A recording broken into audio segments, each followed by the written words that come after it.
Ter mais músculo ajuda a metabolizar melhor o açúcar. Exatamente. Então, a glicose é a fonte de energia preferencial do corpo. Cada célula queima glicose para obter energia. Agora mesmo, suas células cerebrais estão queimando glicose para compreender o que estou dizendo.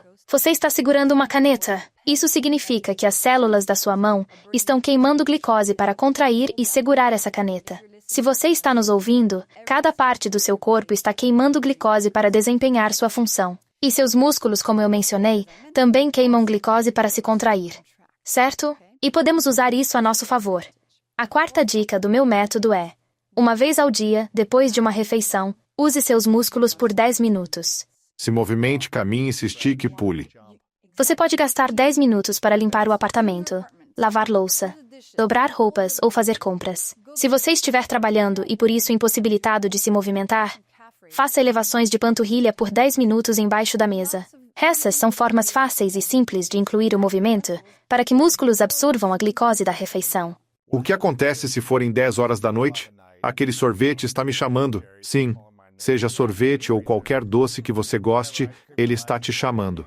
Eu estou apenas sentado assistindo um filme, como um pote inteiro de sorvete, estou sentado e depois de algumas horas vou dormir. O que acontece com o cérebro, corpo, intestino, se você apenas fizer isso sem aplicar essas técnicas?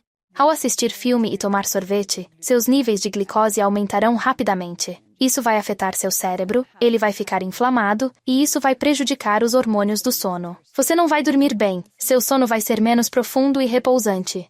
Pode acordar se sentindo de ressaca. Você nunca fica de ressaca se não beber, mas às vezes pode sentir os efeitos do açúcar. Uau! Se ficou acordado até tarde, vai se sentir grogue com as mãos levemente inchadas, como se tivessem inchado durante a noite. Seu rosto incha. Exatamente. Interessante. E esse pico de glicose aumenta a glicação, o que acelera o envelhecimento. Você aumenta a liberação de insulina? Isso traz a um diagnóstico de pré-diabetes com o tempo. Se já experimentou sintomas de confusão mental, psoríase e problemas de fertilidade, esse pico vai fazer tudo piorar. Se você está assistindo um filme, comendo um sorvete delicioso, você tem algumas opções. Você pode comer um punhado de amêndoas, enquanto saboreia o sorvete para adicionar uma cobertura saudável ao sorvete. Legal. Você poderia fazer uma bebida de vinagre, pegar um livro ou uma garrafa de água. Depois de tomar o sorvete, você pode fazer algumas flexões de bíceps enquanto assiste ao filme, ajudando seus músculos a absorver essa glicose. Sempre existem soluções. Então, se eu comi um bolo, um sorvete, biscoitos, e esqueci de fazer todas essas coisas antes, ainda posso fazer um pouco depois? Sim. Mesmo com açúcar no meu estômago sendo absorvido, posso comer amêndoas ou tomar vinagre que ainda vai ajudar. Após o melhor é se movimentar.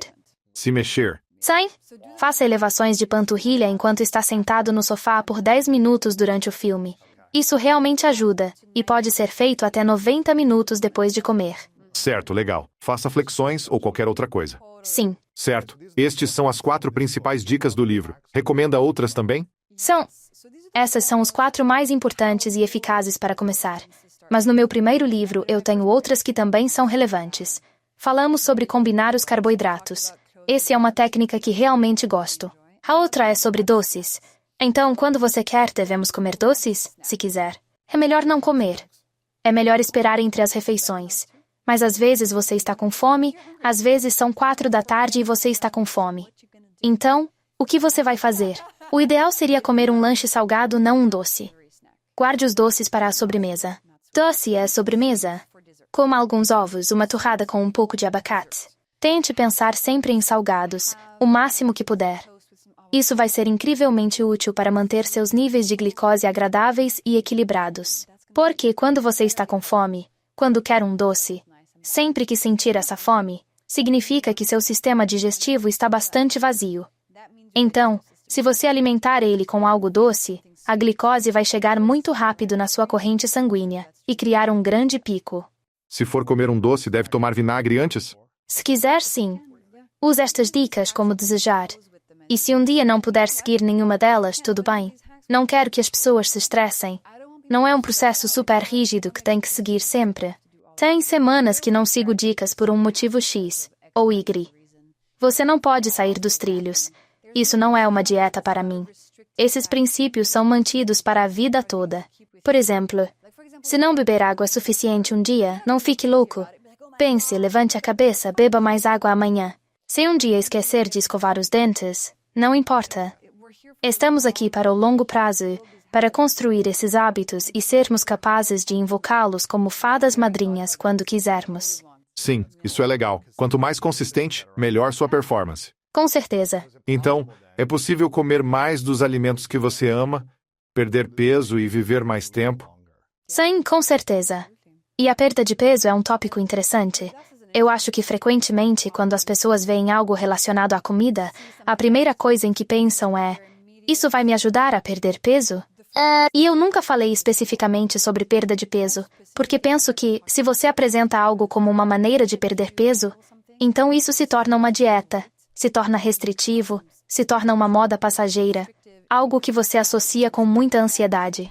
Esses truques, como mencionei, são princípios de como sua fisiologia funciona. E quando você evita os picos, algumas coisas acontecem.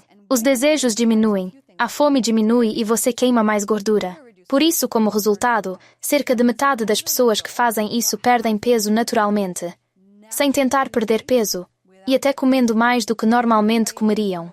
Então, para mim, a perda de peso é uma consequência do seu corpo entrar em equilíbrio, alcançando alinhamento.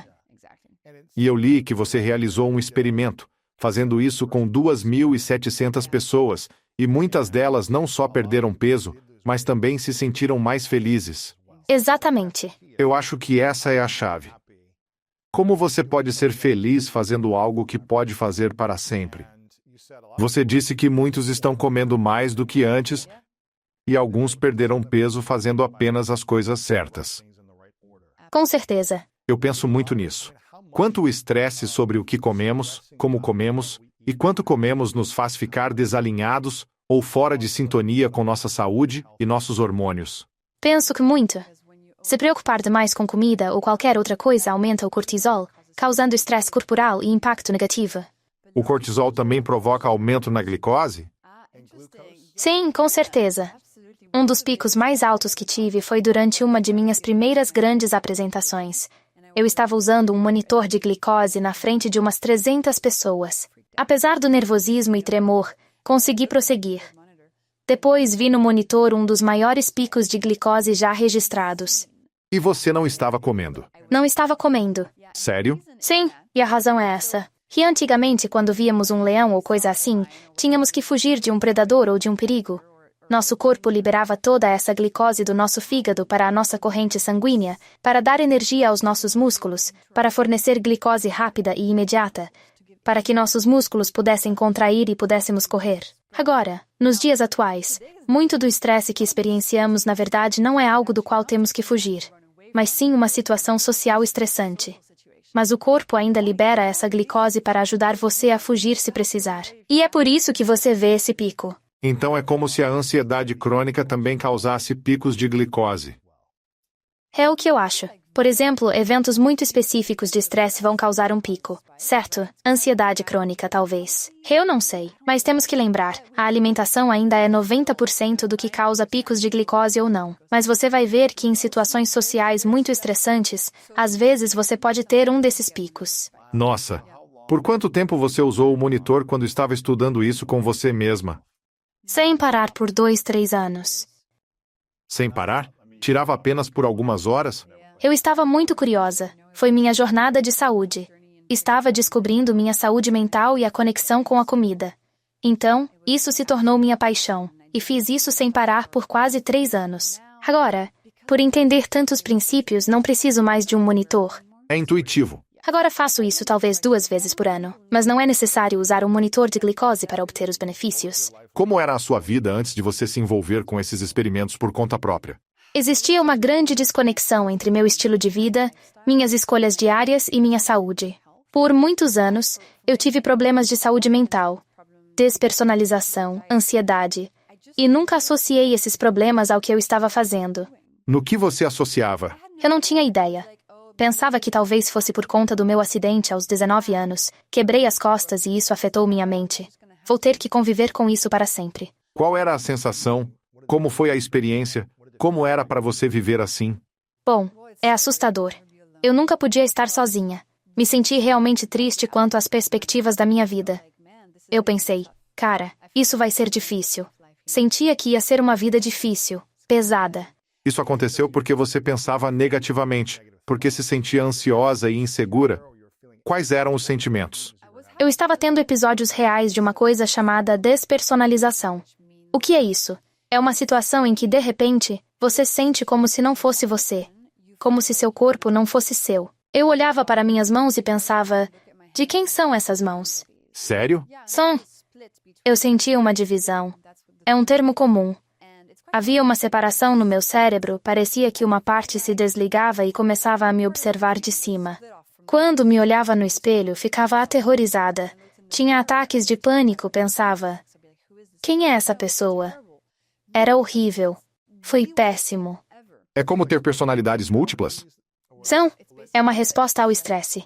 Aos 19 anos, quebrei a coluna pulando de uma cachoeira e passei por uma cirurgia intensa. Achei que eu fosse morrer. Foi terrível. Você ficou usando metais e placas. Carregava tudo na minha coluna. E o estresse daquele evento eu não tinha processado. Eu não sabia como processar. Eu morava em Londres. Nenhum médico me falou, olha, Jessie, você passou por algo realmente estressante. Vamos ter que liberar isso. Vamos ajudar seu corpo a mover o estresse para fora das células. Não me falaram nada disso. Todo esse estresse criou esse tipo de PTSD, um sintoma de despersonalização. E ele ficou comigo porque eu não tinha ideia de como resolver isso. Eu não fazia ideia do que estava causando. Eu tinha uma segunda-feira difícil, depois nada durante 3 semanas e depois 3 na mesma semana. Por quê? Eu estava perdida. Me sentia completamente como uma vítima desses episódios. Eu não conseguia ficar sozinha em um quarto de hotel. Estava muito estressada para estar comigo mesma. E existir havia se tornado a coisa mais assustadora de todas. Acho que é porque eu achei que fosse morrer antes da cirurgia. Uma parte do meu cérebro simplesmente não processou que ficamos vivos. Entende o que eu quero dizer? Pensou que não sobreviveria? Sonho? Porque eu tinha 19 anos. Esperei 3 semanas entre o acidente e a cirurgia, e eles já tinham me explicado o que iriam fazer. O que fizeram? Eles abriram pelo lado, o que resultou numa grande cicatriz na cintura. Retiraram o que estava quebrado, fecharam e me viraram. Nas costas, inseriram uma gaiola metálica na coluna e assim por diante. Perdi muito sangue. Estava muito assustada. Pensei que se eu acordasse seria um milagre. Meu Deus. Sonho para esses médicos foi uma operação de rotina. Eu só pensava em sobreviver. Então acho que esse evento, por ser algo que não consegui processar, acabou me levando a todos esses problemas de saúde mental. E o problema era que eu não sabia o que fazer para que esses episódios não acontecessem. Não entendia o que estava desencadeando esses episódios. Por 8 anos, eles continuaram acontecendo. Simplesmente aconteciam aleatoriamente. Uma vez por semana, uma vez por mês, dependia da situação. Você se olhava no espelho e via o quê? Eu não me reconheceria. Meu Deus. É uma experiência estranha e difícil de entender, a menos que você tenha vivenciado. Sim. Isso afeta aquela parte mais íntima e profunda de si mesmo que afirma: eu sou o Louis. Eu estou vivo. Isso se quebra e antecede todas as outras experiências. Entende? É como se a essência de simplesmente ser um ser humano em um corpo fosse danificada. É horrível. Sim, entendi. E o que aconteceu? Como você aprendeu isso? Como você encontrou a solução depois de 8 anos sofrendo? Tive uma experiência maluca. Usei um monitor de glicose pela primeira vez em um estudo piloto. E numa manhã durante um episódio de despersonalização, vi que ele registrou um pico de glicose do café que eu tinha acabado de comer. Eu, inclusive, estava comendo coisas doces naquele café da manhã. Interessante. E naquele momento eu pensei, meu Deus, será que existe uma conexão entre o que eu estou comendo e a minha saúde mental? Nossa. O que está acontecendo? Espera aí, talvez o pico. Isso me deixou fascinada. Tinha acabado de comer um donut no café da manhã. Talvez esse pico causasse algo no cérebro, fazendo o sintoma surgir.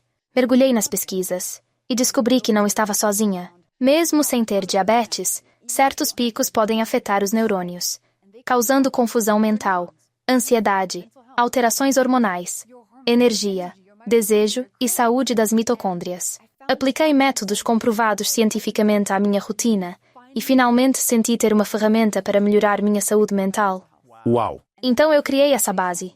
Isso me deixava mais segura no meu corpo, me sentia melhor. E em cima disso, a terapia EMDR, que é um processo emocional. Não foi tudo resolvido apenas com as dicas de glicose, mas isso me deu uma base sobre a qual senti que poderia me reconstruir.